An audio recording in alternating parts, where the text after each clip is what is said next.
I want to welcome you to this memorial service to celebrate the life and work of Judith Shinogle. As you can see from the program, there's several people who will speak and give their remembrances of Judy to us.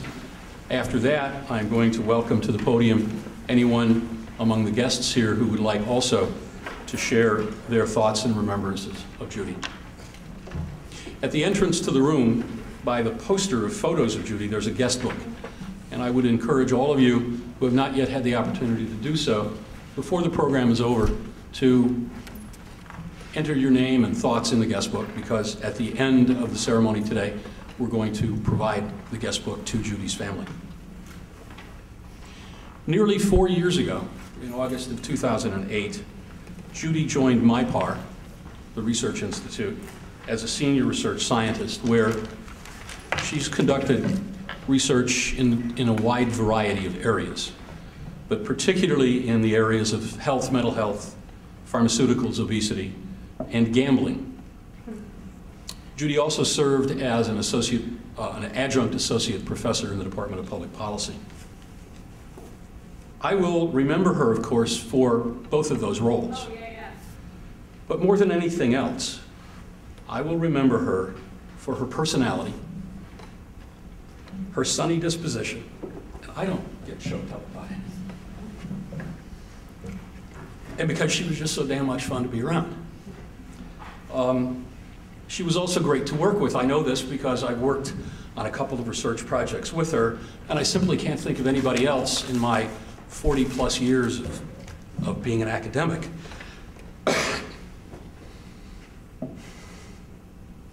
who was more enjoyable to work with. I will miss her. Before I relinquish the podium, I want to read a letter that we just received from Agnes Rubb, who is a program officer at the National Institutes of Mental Health, where Judy just recently received a major, major award. And this is what Agnes has said. This memorial tribute to the life of Judy is written from the perspective of an NIMH program office project officer of Judy's recently funded research study entitled Multi-Impact Effectiveness of a State-Supported Employment Policy Initiative. I would like to share some memories around this grant to honor her life. The award for this excellent study proposal was issued on March 9, 2012. And with this important document, a long process of interaction between Judy and I was successfully completed, from the submission of the proposal in February 2011 through the study section review, the preparation of the review of the grant by NIMH Advisory Council in September of 11, and discussions about the budget. We exchanged emails, had phone conversations, and discussed how to handle the methodological recommendations of the study section. She worked hard and was determined to get this grant funded. Indeed, she got the grant funded. It is a wonderful moment for both the grantee and the project officer when a former NIMH-supported pre-doctoral trainee reaches the point in her career when she can get her own first NIMH grant. I have been following her professional development since her years as a graduate student at Johns Hopkins University in public health economics. She was one of the pre-doctoral grantees of an NIMH grant then directed by David Salkever, and I served as the project officer of that training grant as well. Judy and I were fellow economists, and we met a few times at conferences where she was a vibrant member of professional discussions in both formal and informal settings. It promised a great potential when she informed me that she came back to Maryland to continue her research career. In March of 12 came the great professional achievement of getting her first NIMH R01 grant funded, almost exactly 10 years after getting her degree from Hopkins. And 3 short months later, I read a brief note in the Washington Post describing a horrible accident involving a Maryland woman, Judith Shinogle, who was on the faculty of the University of Maryland, Baltimore County. We lost her during a very successful and productive point in her professional life, and that is how I will remember her. Her legacy lives on through her publications and her first NIMH grant. The grant will be completed by somebody else, but I will always remember how committed she was to carry out that study and to improve the lives of others through rigorous research. Agnes Rupp, June 2012. Let me introduce our first speaker, and I would ask each of the speakers to please identify yourselves, because not everybody in the audience will automatically know who you are. But I will introduce our first speaker, John Jeffries, who's the Dean of the College of Arts, Humanities, and Social Sciences, my boss, and through me, Judy's boss. John.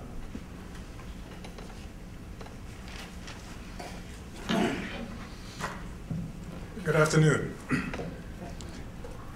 It's a sad thing indeed when a community and a family loses one of its own. It's all the more sad and hard when it's someone as talented, as respected, as loved, as full of life as Judith Shinogle. Judy came to us, as Don said, in 2008 with her bachelor's from Kansas, her master's from Harvard, and her PhD from Johns Hopkins. She came also with a record of real accomplishment at the Congressional Budget Office, at the University of South Carolina, at the University of Maryland, College Park, at the National Center for Health Statistics. Accordingly, we all had very high expectations of Judy, as she did for herself, and she more than fulfilled those expectations in her time here. As a research scientist, for my part, she was principal investigator for a number of important research projects. She was an astute policy analyst. She was an exceptionally generous collaborator. As an adjunct associate professor of public policy, she was a commended and effective mentor. But at least equally important, I think to many of us more important, Judy made her mark at UMBC as a terrific colleague and a fine friend. Gregarious, upbeat, good to be with, always ready to help others and to help out in matters both small and large. In my own meetings with her, I think I was especially impressed by the warm but also wry intelligence that her very demeanor and countenance exuded. Her loss leaves a hole in my part, but it leaves a larger hole in all of our hearts. And yet, sad though this occasion is, it also gives us a chance to reflect upon, to appreciate, to be grateful for all that Judy brought and contributed, not just to UMBC, but to everyone that she touched. And it gives us a chance to thank her family and her friends for raising, for nurturing such an exceptional human being. Thank you.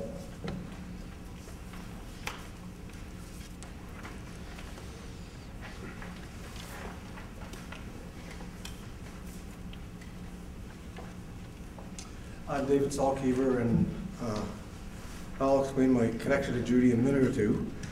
I want to thank you all for attending today, and I'm really pleased that so many of Judy's friends and colleagues and family could be with us.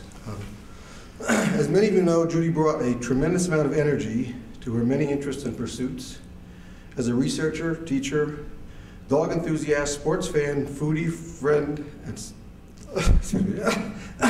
and sister. To a more sedentary colleague like me, it seems she actually packed 20 or 30 hours into each day, or 28 or 30 hours into each day rather than a mere 24. None of us here could keep up with all that she did and all the people that she touched. I'll be selective today and focus on what I knew most about Judy, namely her academic pursuits. I first met her in the late 1990s as a new PhD student in health economics at Johns Hopkins. I was her doctoral advisor throughout her studies and the completion of her thesis in 2001. By background, interest, and talents, Judy was a perfect match for our program from day one.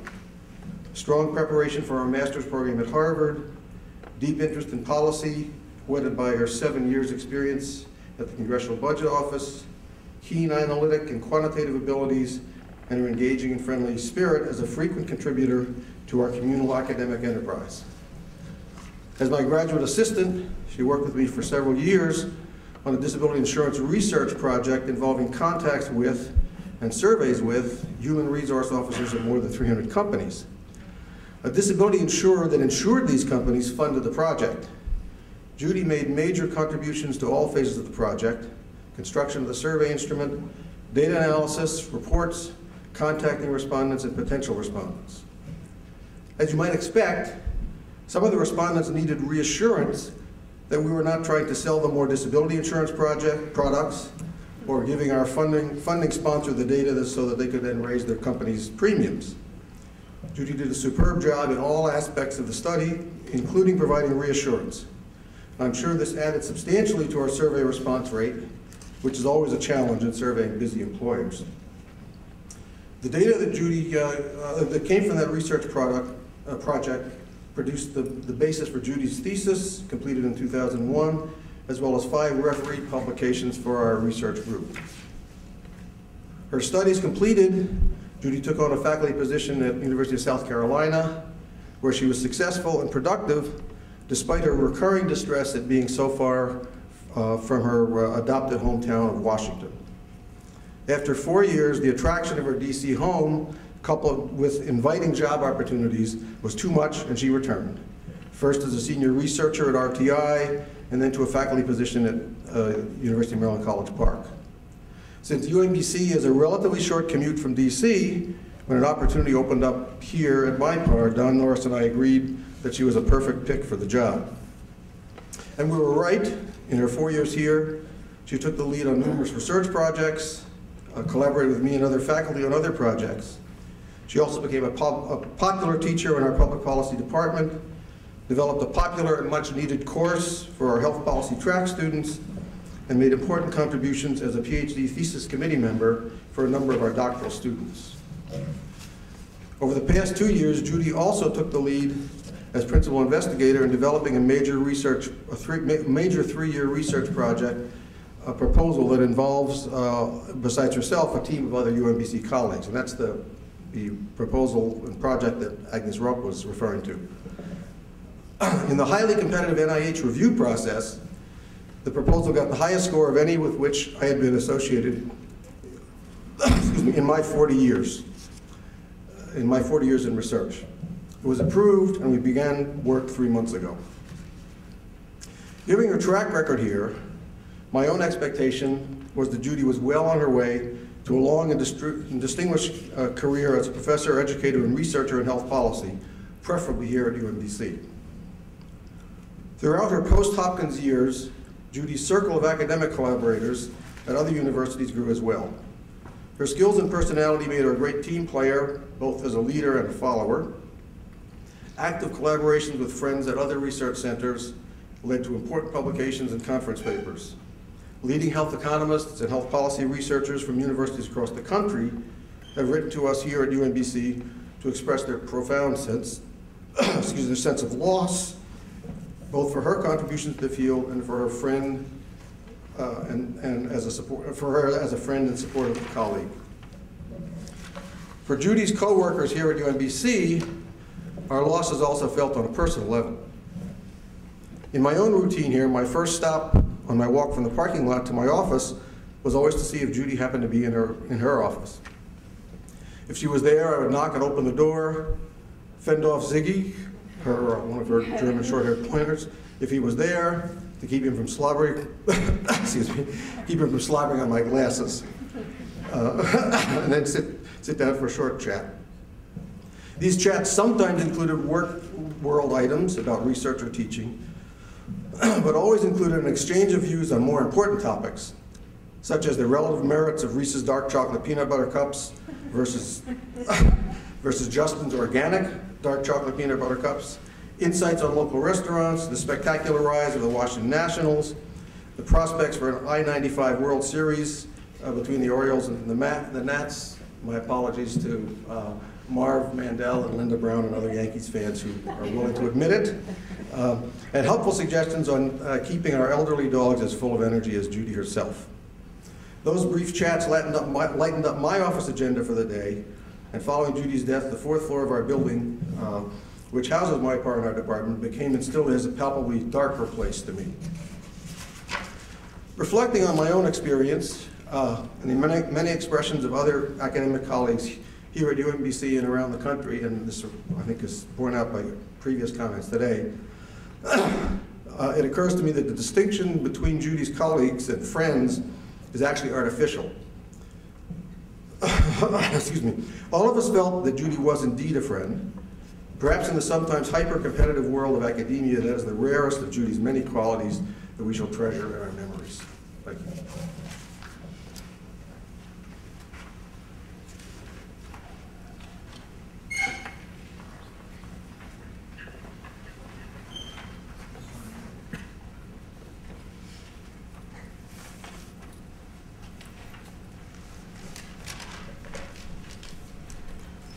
My name is Dave Marcotte. I'm a professor of public policy. Judy's death makes no sense to me. All of us, her family, her loved ones, her friends, her colleagues, have to adapt to an incomprehensible loss. Incomprehensible. But I can understand important things about Judy, about her life. I've known Judy for more than 20 years. I first met her in 1992.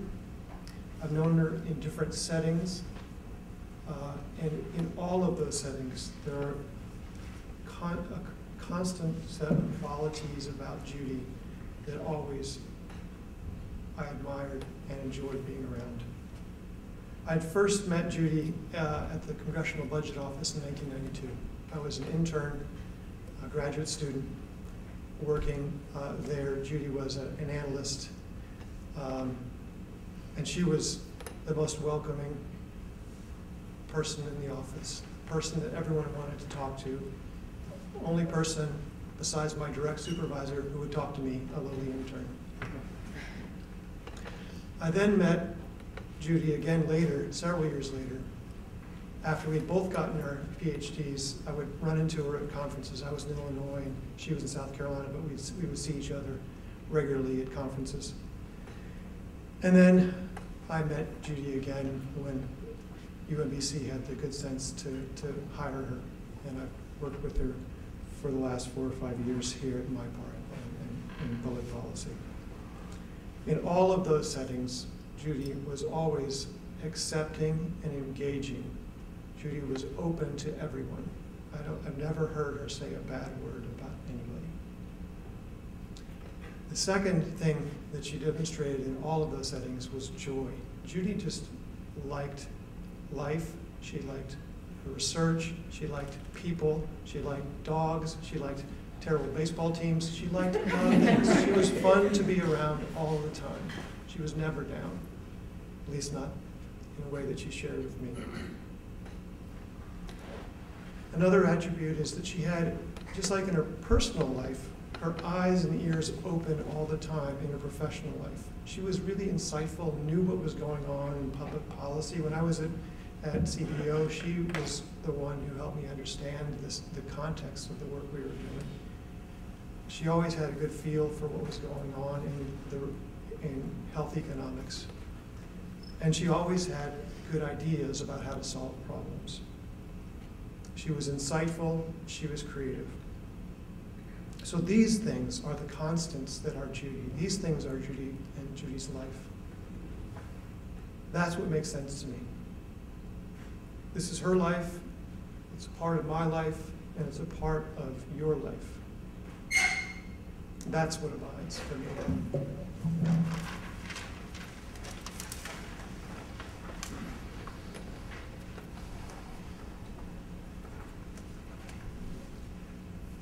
Good afternoon. My name is Mary Cohen, and I am Judy's youngest sister. There are 6 children in the family, And I'm the youngest, and Judy is closest in age to me from the youngest going up.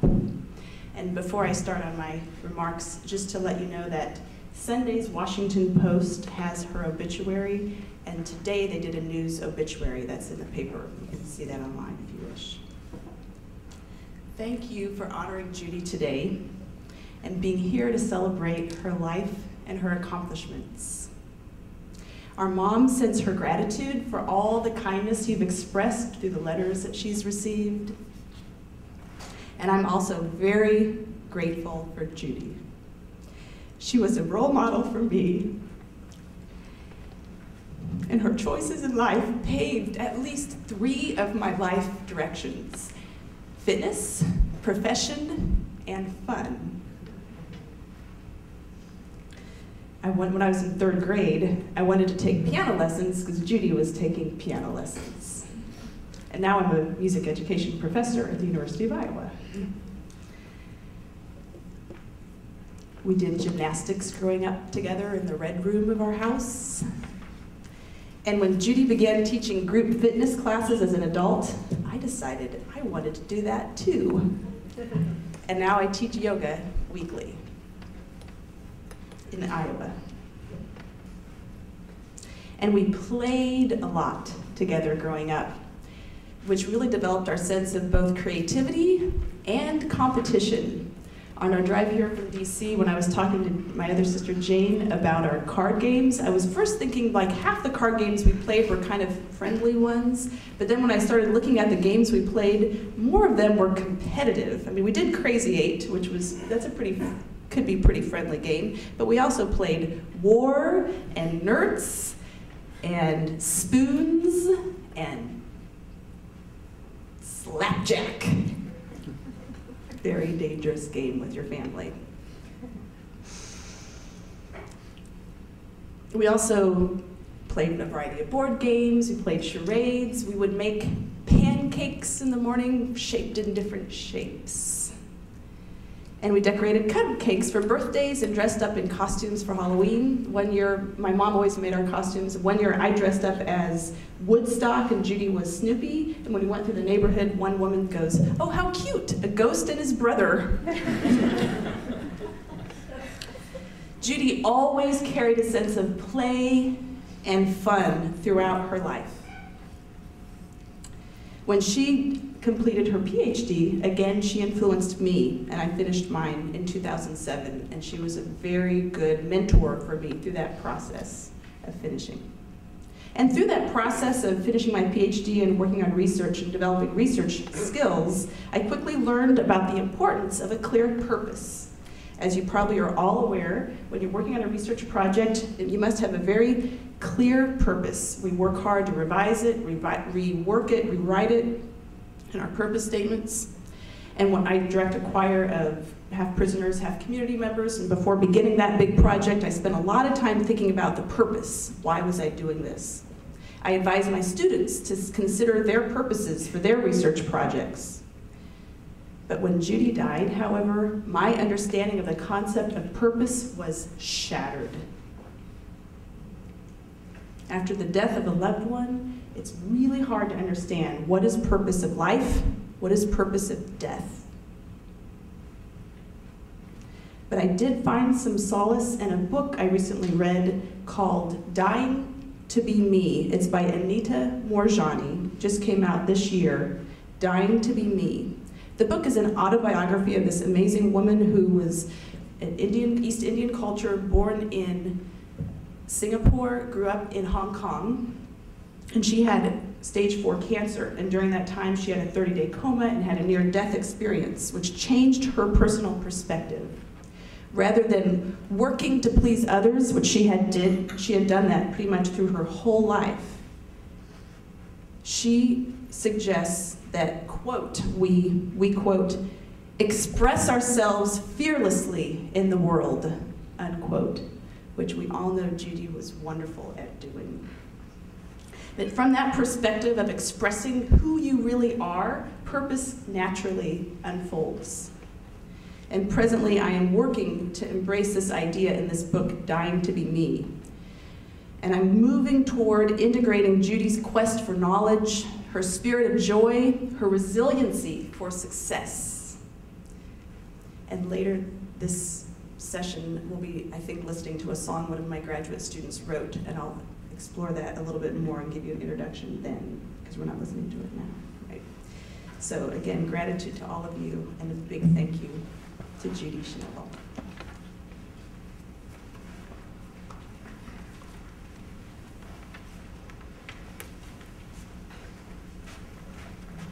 Hello, I'm another member of the family. I'm Bob Shinogle. In the end, all there really are the memories. That's all that really lasts, are the memories. And as a brother of 4 sisters, I had pretty rough battles.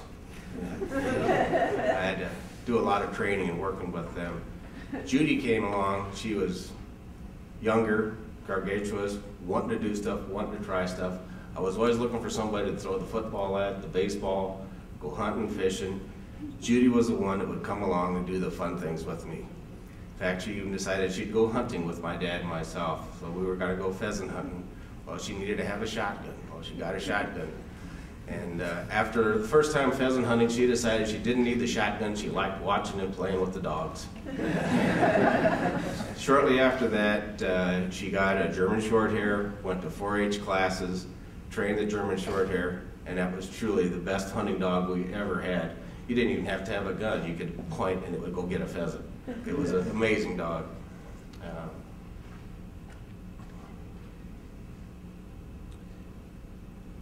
Guess I should have wrote some notes. Wanted to thank you all for being here. The family appreciates all of that. I'm going back with some history here. May 20th is a very, very important date. 150 years ago on May 20th, the Homestead Act was signed. That Homestead Act enabled people to go out west, and eventually our family met and we are here. About 85 years ago, a gentleman with driving determination on May 20th took off to fly across the Atlantic, Charles Lindbergh. 59 years ago, I was born on May 20th.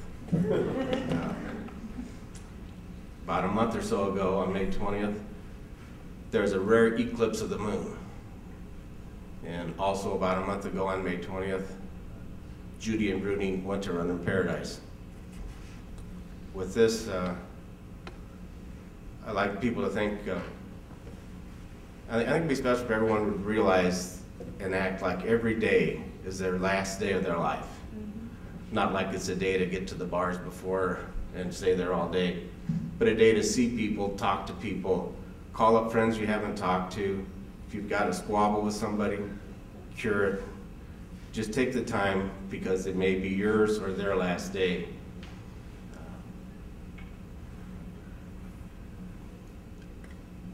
Judy was special. She's in paradise and running.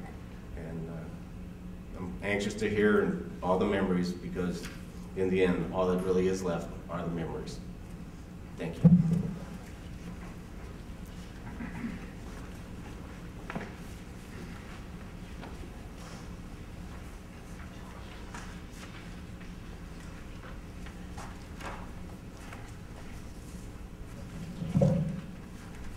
My name's Jim McCarthy, and I first met Judy on a Friday night. I was in Washington, and at the local bar that I happened to go to, Hawk and Dove, had a pool for the NCAA pool. And at that night, if Georgia Tech had lost to Michigan State, I was going to probably make about $250. So I was at the bar hoping the game started, and these 2 girls that sat down next to me, one of them was Judy. And of course, when it came to any type of sports thing, they're of course cheering like it was the last game ever being played. And we got onto this thing, and I basically bet her that Michigan State would beat Georgia Tech. Of course, that night, Kenny Anderson for Georgia Tech went off for like 45 points. I ended up losing the bet, and we went out to dinner, and Judy and I have known each other ever since then.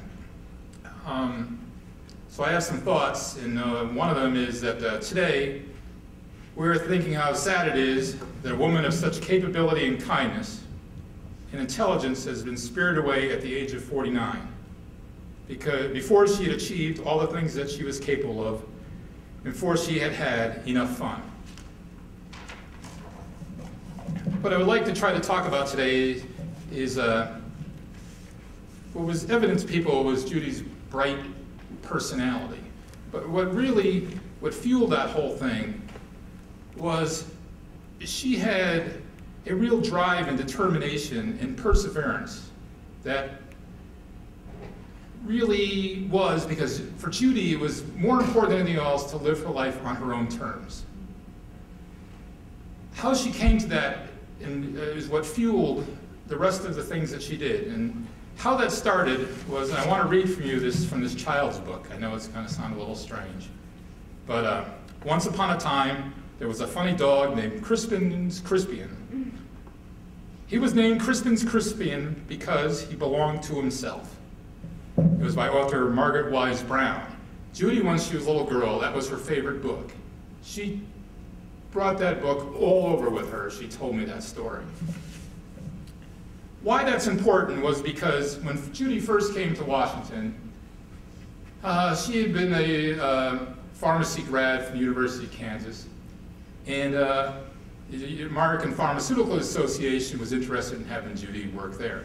So Judy came, and with her friend April and Debbie and other people that are here, started getting involved in health policy and all from the perspective of from the pharmaceutical industry. And after being there for a while, she came to quickly learn that unless you have an advanced degree in Washington, D.C., you're carrying out somebody else's ideas and policies. You're not doing your own. And that really bothered her. It bothered her, and we used to talk about it. And what she did is that what Judy would do when confronted by something like that is she would just work harder. And so what she did is in fact, she took her first graduate class was here at UMBC. She took one course, a night course here at UMBC. I forget what it was exactly in, some like introductory health policy type of course. And what it convinced her of is what she needed to go back to school. So she applied to University of Pennsylvania and Harvard, and was accepted at Harvard. And at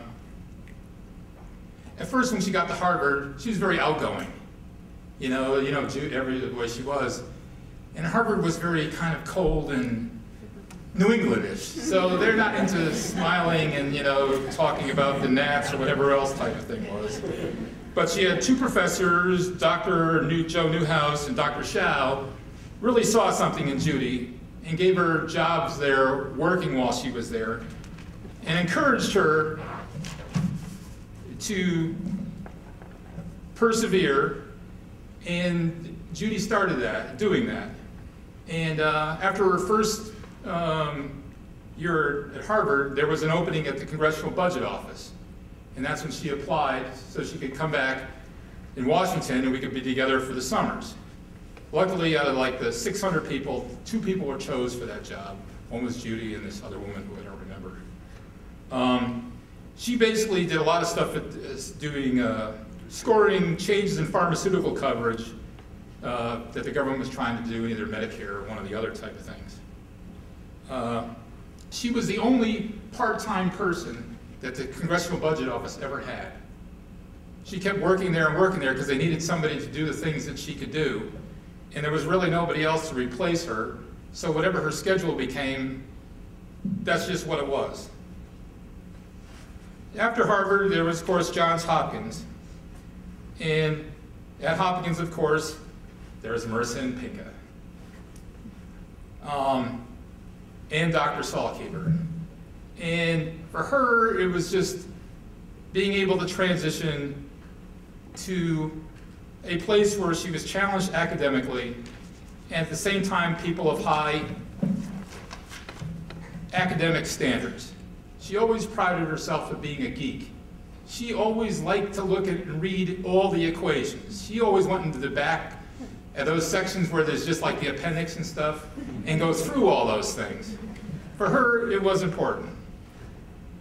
After 5 years of commuting back and forth from DC, Judy was able to, went to the University of South Carolina, where she was, worked in the pharmacy school. That's where she found, right before she went to school, that's where her and Bernie, she picked up Bernie in Pennsylvania and took him south. Took her south, excuse me.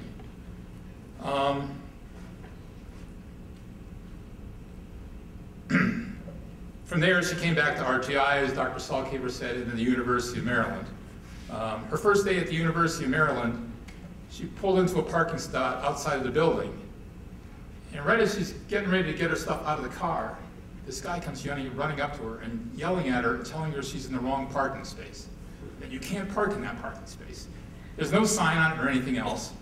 It was Gary Williams, the basketball coach at the University of Maryland. Where the health school is also where the sports complex is. And they're like right there. But that was her introduction to the University of Maryland. Needless to say, for a lot of different reasons, Maryland really didn't work out, and that's their loss as far as that type of thing goes. At that time, Judy was trying to decide what to do next.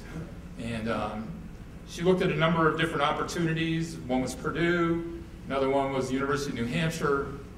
I tried to distract her from the University of Purdue, but there's a like a country channel on DirecTV, where sometimes you'll see they sell tractors, and they also have like auctions for beef and all these other type of things. And when she was there, I'd put those on and tell her, she said, "What's that on for?" I said, "Well, get used to it. That's what life's going to be like when you go out to Indiana." And I was lucky enough to be able to convince her on that one.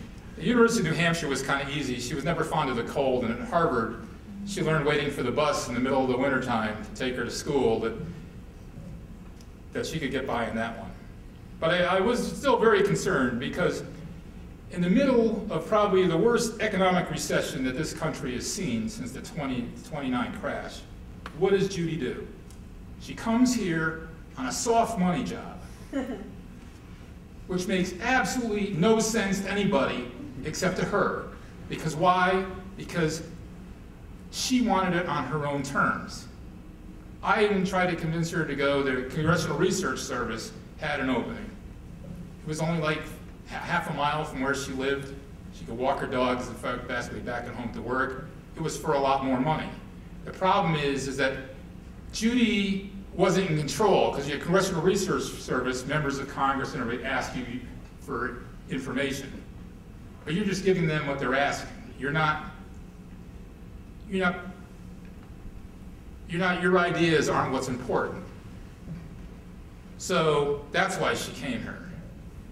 And to deal with the amount of bureaucracy, and I don't know what if people understand what it's like to try to go through the process of dealing with all of the grants people, not only there, but here, as far as to go through the administration and everything else to figure out so everything is done correctly and everything else, is just a daunting practice. But it's only a person that worked as hard and has much perseverance as Judy had would be able to actually do something like that. To that end, I think that it is most appropriate that one of the things that I think will be possible is that there has been a scholarship fund set up at the university which will help students find a way to make their own dreams come true, just like Judy did. I have just one last thing to say, that when Judy went to Harvard, when she decided, she was just working at the American Pharmaceutical Association. We just packed up her car and off she went. But she had to take loans all on her own and paid for school, all of what she made her loans from Harvard and Johns Hopkins. After going through that period of time, the debt that one incurs nowadays is just mind-blowing. It is a real drag, even on somebody, the optimism and everything else, like Judy to deal with those type of things, I think is a real problem in the future. I know there's not a lot of people here that really have a lot to do with the future of education, but I can't see how the situation as it stays in place today really is going to work for that much longer.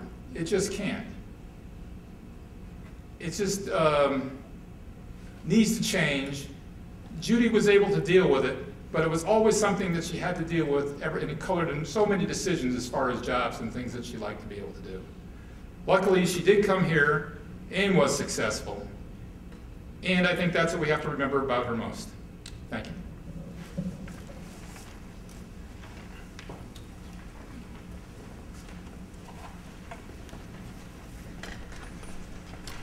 My name is Adele Kirk, and I'm an assistant professor here at UMBC, but before Judy was a colleague of mine here at UMBC, she was a friend. So I'd like to start by talking a little bit about how I first met Judy, because I think in a way it's a little bit illustrative of why we're all here today and how very much how very fond all of her colleagues are of Judy.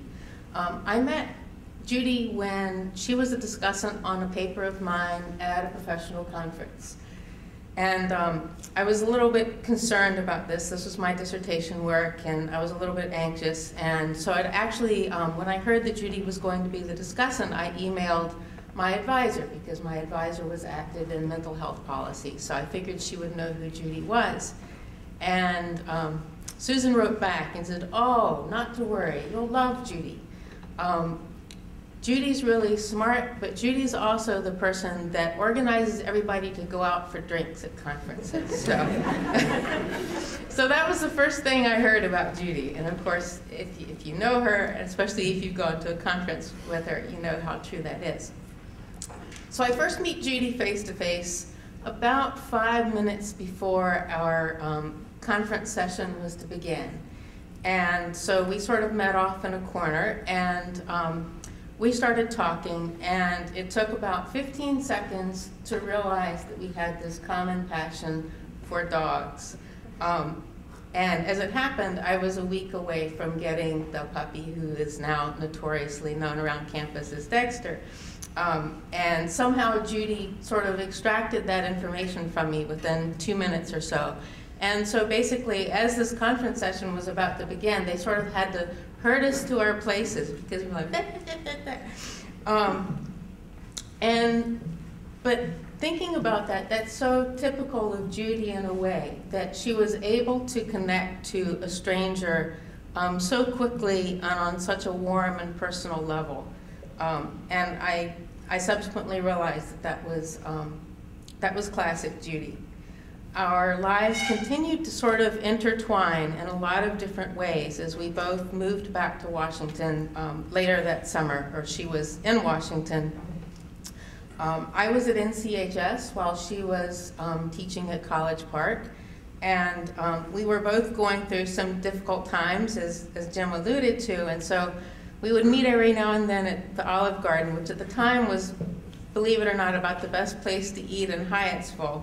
And so we would meet for soup and salad and just talk about our lives. We also continued our mutual interest in dogs. I ran into her at professional handling classes where she was learning to handle her dog Siggy, not only to his agility championship, which everybody knows about, but also his breed championship. And just a little bit of dog geek trivia. Essentially, in the breed ring, you're frequently competing against professional handlers who they basically handle dogs for a living, as strange as that may sound. And so while I took the easy way out and handed Dexter off to a professional handler, Judy, in fact, handled Siggy to his championship by herself. And so I saw her at dog classes. And then, of course, I was extremely happy when Judy joined me here at UMBC. In fact, she preceded me by about a week. And that first year, we happened to be living close to each other, and so we actually carpooled together. And of course, throughout all of this, there's this strong common interest in dogs. And as I sat down and started thinking about all the ways in which Judy was a good friend, because that was a phrase that kept coming to mind as I was trying to explain to people close to me how difficult this past month or so has been.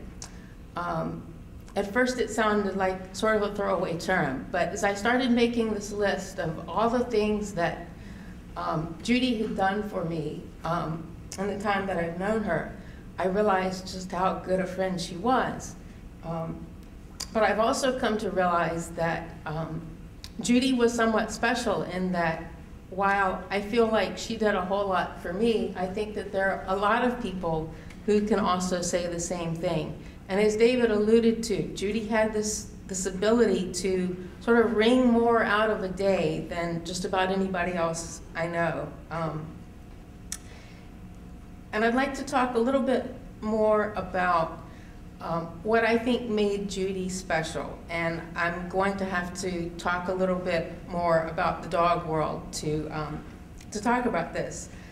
But in the dog world, Judy was what is known as an all-positive trainer, meaning that she only used a certain set of methods to train her dogs. Now, although this sounds like a very positive thing, and in fact it is, what you need to understand is that dog-positive trainers aren't always positive with their fellow human beings. In fact, as a general matter, dog people aren't always people. And in fact, you frequently see that sometimes people are dog people because they're not people. And so that was one of the things that I think made Judy really special, is that not only was she outstanding with dogs and bringing out the best of them and bringing out their best abilities through these positive methods, but she also was the same way in dealing with people. And once again, that's especially not always the case with people who call themselves positive trainers. Basically, arguments over training methods tend to get very nasty on dog lists. And so as I said, people who use positive methods with dogs aren't always quite as kind and gentle with their fellow human beings. And I say this because Judy was quite aware of the fact that I didn't entirely share her methods. And in fact, I used some methods that would provoke exactly the sort of nasty flame wars on internet lists. But to her credit, Judy never criticized me or made me feel defensive about the methods that I chose with my dog as opposed to the methods that she used. And I think this is a good example of how, rather than trying to make me feel defensive or being holier than thou, basically she taught by example. She showed that she had very high energy dogs that she still maintained control of using these methods. And when I expressed interest in something like field training, she would provide me with resources on positive methods for field training. This was one of the many things that Judy did for me, and as I went back through old emails, my inbox is full of various useful things that Judy had sent to me. She had shared her class notes when we taught similar classes. She would share other teaching resources. She was always sending me interesting articles that she'd found somewhere. And last but certainly not least, she also was the one who told me about some important grant opportunities. Another thing that I think made Judy special is that Judy was undoubtedly an extrovert, but she was not a social butterfly in the sense that Judy didn't flirt. Judy didn't have superficial relations with a lot of different people. Judy somehow, and this goes back to how much she packed into a day, managed to have, I think, very deep and meaningful relationships with a lot of people. And I think that's one of the things that made Judy very special. Like Dave, I share a certain disbelief and lack of acceptance of what has happened. And I think whenever we lose somebody in such an untimely way, it's certainly a reminder that life is not a dress rehearsal. If I take any comfort in what has happened, it's that Judy did not treat life as a dress rehearsal. Judy lived life fully. And like her sister Mary, I think what I try to take from this is to live my own life a little bit more like Judy, and a little more joyfully, and a little more fully, and somehow pack a little more into each day. Thank you.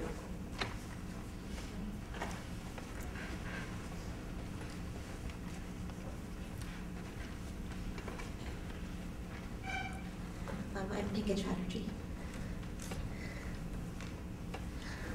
I first met Judy in September 1993 when we both started the PhD program in health economics at Johns Hopkins.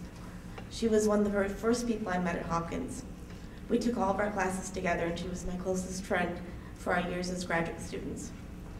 Judy was my lifelong friend, someone that I took for granted a little bit like we do to those we care about the most. One thing that gives me peace is knowing that Judy knew how much I valued her. She knew she was my lifelong friend.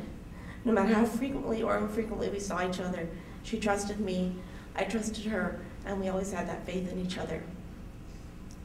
There is no way I can express how much I loved and admired Judy and how much I'm going to miss her. If I could describe Judy in one sentence, I would say that Judy was someone who had her priorities straight. She knew how to live and how to appreciate life and not take life so seriously. I remember one important exam we took together. It was either macro or micro, I can't even remember, but at the time it seemed very important. Judy and I were both studying, but I seem to remember that despite doing a lot of studying, Judy was doing also a lot of other things. Things like playing beach volleyball, which was her passion at the time. Things like working at the CBO, which was also a passion at that time, because from the beginning she cared very deeply about policy issues. And things like hanging out with her friends in DC. I never dared to say it out loud, but I wondered with all of her extracurricular activities how she was going to do on this exam. At the end of the semester, Judy asked me to pick up her exam for her, and I couldn't help opening up the blue book and looking at her grade. She had earned one of the highest grades in the class, a higher grade than I earned. I couldn't believe it. When I told her, she just laughed and she didn't say anything, but I knew from her eyes she was just thinking, don't worry, it's just a grade. Don't take it so seriously. This was in 1994. In 2004, 10 years later, I went to Academy Health in San Diego with Judy. I know Judy would remember this story. I had my 2-year-old son with me, who at the time was very active, and I was exhausted. Judy suggested that why don't we go to the mall and calm him down. I remember this day so clearly. I remember what we ate, the places we visited. It was in San Diego. Judy offered to take care of my son so I could shop for clothes for the conference. She had a twinkle in her eye. I should have known better. The next thing I knew, they were racing around the store playing hide and seek. Racks of clothes were falling everywhere. People were staring at us. My son was screaming with laughter, and so was Judy. I said to Judy, and I was very annoyed, "What are you doing? You can't let him run around this store." Judy laughed. She noticed I was annoyed, but she very maturely ignored my tone of voice. And I can still see her face. And she said, and I remember these words exactly, "You know me, Pinka, I'm bad. You can't let me alone with a 2-year-old. And to this day, which is amazing, so many years ago, my son still remembers her a little bit. And I'll always remember that day and her smile, trying to tell me to live a little more, have some fun. Life isn't so serious. I can't say honestly that I've come to grips with what has happened. I can't make any sense of it, and I can't say that that sharp pain I felt on May 20th has turned into acceptance. But there is something that has changed that Judy would appreciate. Every day since May 20th, I'm making a conscious effort to live my life with a little less work, a little more fun, and a little more appreciation for the moment. And I know Judy would have been proud of me. Thank you.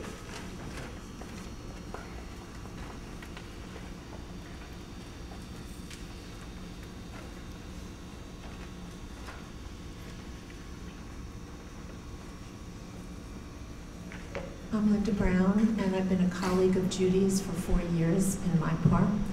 Before I start, I just want to say I begged Judy to take me to the Nats Yankees series.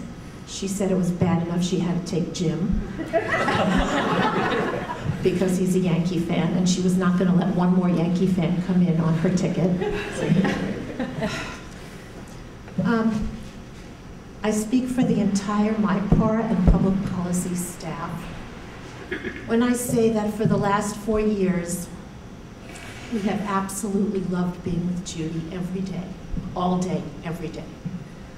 We loved her passion for her dogs and her teams and her research. She was passionate about her research. It's so weird that a person who, it just seems so weird that a person who is so outgoing and so fun-loving and so crazy was also into that kind of solitary thing that research is. It's such a contrast. We loved her irreverence.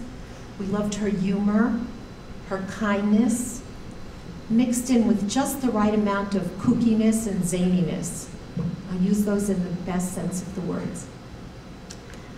I once asked her if her dog friends knew that she's a brilliant Harvard, Hopkins researcher. She laughed. She said, "They just think I'm a ditzy blonde." She loved that. Judy's students loved her, and one in particular, her graduate student, Lena Martinez, who she's been working with closely for 2 years now. Lena just graduated with her PhD, and she's back in Colombia, South America, and was devastated that she couldn't be here. And Judy was planning to visit her in Colombia also. Lena asked me to read her tribute, and so I'm going to. She sent this to me just a couple of days ago. "Dear Judy, since your death, I have been dreaming with you constantly in all my dreams. I know that you are not here anymore, but we can talk, and you're always happy. You don't say much, but you smile, and your dog is with you, sleeping by your side. My mom always said that when someone dies, heaven is waiting for her, and from there they will watch out for us and feel that you're watching my dreams, making sure that they are happy and calm in the same way I remember you. I personally believe that there is no such thing as death. I believe that we never leave this place. We come back in a different form, and we keep around the people we love, learning how to become better persons on every chance. I'm sure I'll be around you because you're the kind of person that I'd like to have in my life. And in many aspects, you're the kind of person I'd like to become. For now, it has been painful not having you in the same form I met you, but I'm sure that I'll find my way to find you again. Meanwhile, I'll have you in my dreams." Lena Martinez.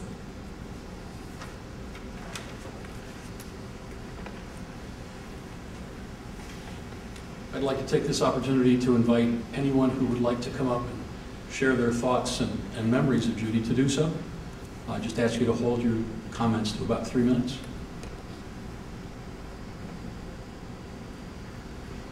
I know it's a hard act to follow. With that then, Mary, would you like to introduce the song? And please feel free after the ceremony to hang around. We have refreshments, talk with people, and be sure and fill out the book. Thank you for all those beautiful memories. I'd love to hear more from you. So the song that we're going to hear is written by one of my graduate students at the University of Iowa. Her name's Catherine Wilson. She goes by Kat, and she's been doing a lot of research in songwriting. She also is a pretty gifted songwriter. She knows that Judy was a big role model for me, and she sees her identity as I'm one of her role models, being her advisor. And also, she had a very, very close friend who was killed in a car accident. So when she learned about Judy's death, she took some time to think and process all of these things. And I was in Wichita, Kansas preparing for the funeral, and I get her email that she sends me the lyrics of the song she wrote called She for Judy. And I just thought, wow, the words were amazing. And the next day when I woke up at 5 in the morning, I opened up my phone and there was an audio clip she wrote. I imagined it something like this. So she already had the whole music created, and she did it, she explained when she was kind of vocally tired, but she put the whole thing together and sent this to me. So I believe we're gonna hear the track that Kat wrote way back, that first few days of June when she put this on. The words are, hopefully you can understand the words. I don't know if there's a way to turn off that machine that's making all that sound in the back or not. You can hear it. I think we'll be fine. Okay, so, She.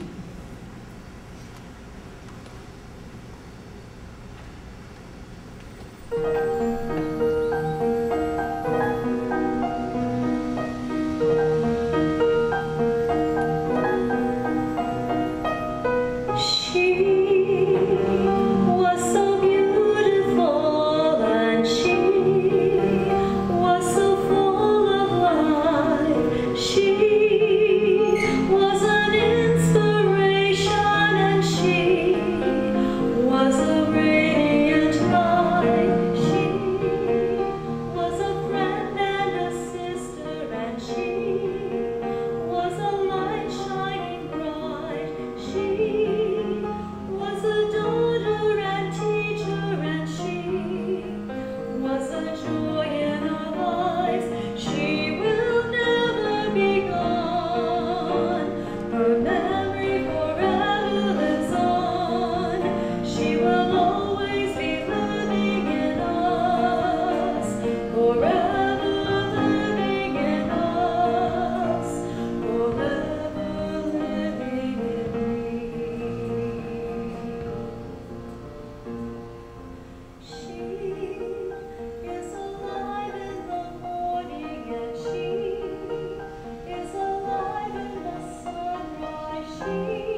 Again, I want to thank you all for coming.